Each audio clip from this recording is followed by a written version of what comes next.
In this video, I tried out 5 of the most bizarre self-improvement apps that I could find. Some of them were actually pretty useful, the others not so much. The first app on the list is Rocky. This is like a chatbot, if y'all remember those. Basically, it's like a computer who chats with you through messages, but about self-improvement. I'm your personal self-development sparring partner. Seeing the results takes only 30 days. Usually when you start self-improvement, you see results earlier than 30 days. It's like a week or two. Please choose for which stage you want to thrive and I will give you a kickstart. Student, available, professional, leader.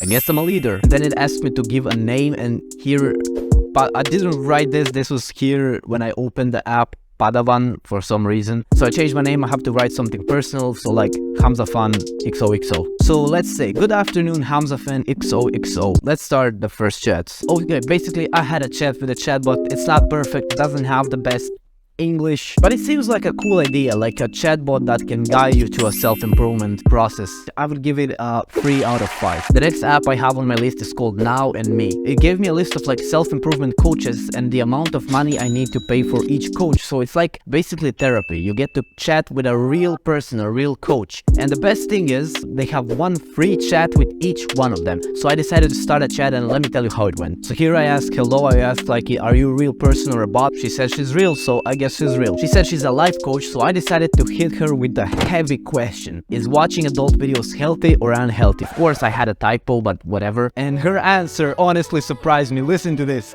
Unhealthy, let's go, bro.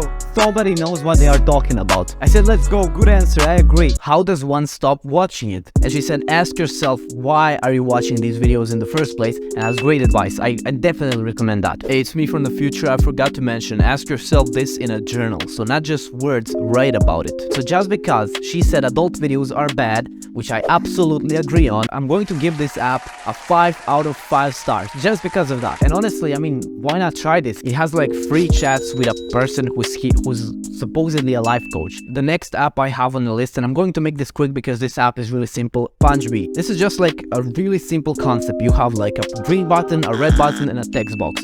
In the text box, you type in the activity, and then you press a green button when you start doing the activity, and you press the red box when you stop. And then it just tells you how much time you spend on the certain activity. Honestly, it's a little bit unpractical to just jump in the app every time you start doing something, but it's a cool concept, so I'm gonna give it like a 4 out of 5 stars. Okay, the next app I have on the list is everyone's favorite classic, 6-pack in 30 days. But you know what I'm going to do? I'm going to put this app through an actual test to check if it's legit, or I'm going to expose it in front of everyone. So I put myself to be like an insanely fat guy with a massive body fat percentage, and I wanted to see if it's still gonna give me a plan to get a 6-pack in 30 days. I typed all of those in, and for my honest surprise, it still made a plan for me to get a 6-pack in 30 days, even though I was supposedly a fat guy with over 40% body fat. And then right after that, it asked me to pay a monthly subscription. This right here is the biggest scam I have ever seen in my life. 0 out of 5 stars. Anyways, the last app I have is a bit more popular one. It's called Habitica. Basically, in this app, you get to make your life into a video game. So you can have like good and bad habits. And when you do a good habit, you press like, you note it in the app, and then you get like an experience like in a video game. And when you do a bad habit, you press it in the app, you have like a health bar and you lose health. This works really well. I think this app is an amazing idea, and I'm going to give it 5 stars. Alright, that was all the apps, but wait, I have something for you. If you want to watch a video where I asked ChatGPT how to stop fapping, then click over here.